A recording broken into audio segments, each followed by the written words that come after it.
Shannon Niequist wrote a book called Present Not Perfect. Many of us did this as a Bible study a couple years ago, and the other day I was flipping through the pages and reading something that she wrote that just felt very profound to me. She wrote, "The things I had started off wanting, this life of meaning and depth and connection, was starting to be a life marred more by exhaustion and loneliness and isolation. This spoke to me, this speaks to me." And I'm thinking that perhaps for many of you, it also speaks to you. This striving of doing all that I believe God called me to do kind of went from a desired fulfilled, where I was leaning on Him and His direction and His leading, this call to counsel and to teach and to write and to pray, to leaning more on my own education, my own ideas and thoughts, my own learning. So there was one time when I was leading this exhilarating and exciting life, following hard after God, and then I found myself in this place where Shauna found herself, in exhaustion, loneliness, and isolation. And yet, in this time of despair, I have once again experienced God's hand, His hand of hope. This is a season of hope, and He is a God of hope.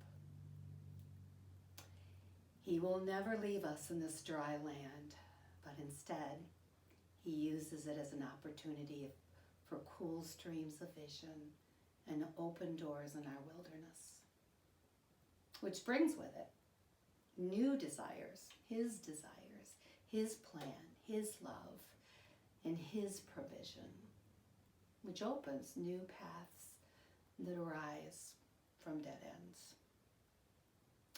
I recall when I was about 10 years old, my father, who had returned from World War II, came back a broken man, and to 4 daughters and a wife. And he went to work in a factory.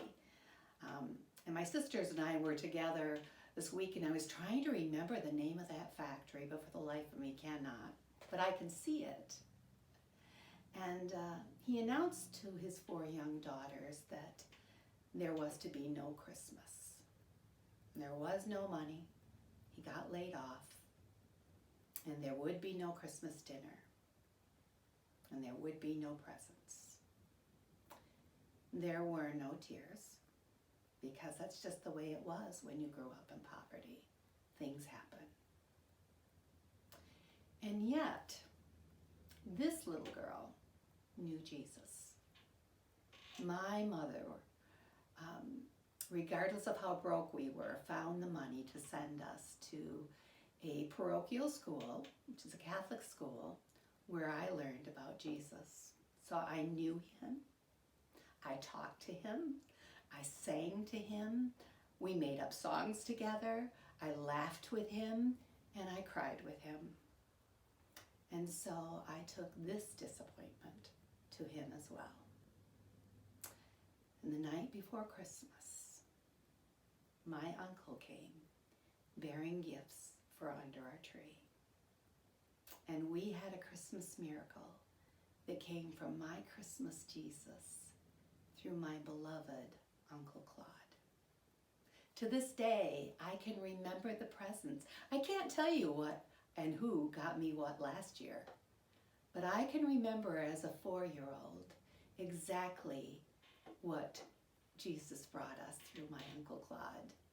He brought an easy bake oven of some sort. It might not have been easy bake, but it was a little play oven, and a tea set, and a doll, and a tiara, and high heels.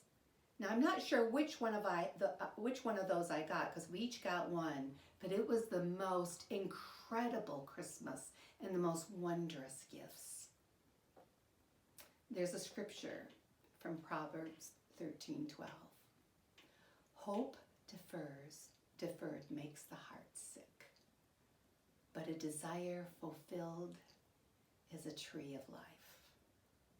And on that Christmas Eve, it was a tree of life.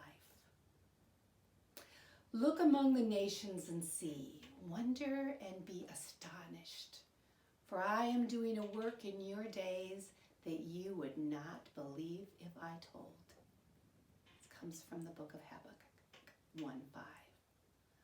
What new work is God about to do in your life? Wait, wonder, pray, and trust his plans. Jeremiah 29:11 says, for I know the plans I have for you, declares the Lord. Plans to prosper you and not to harm you. Plans to give you hope and a future.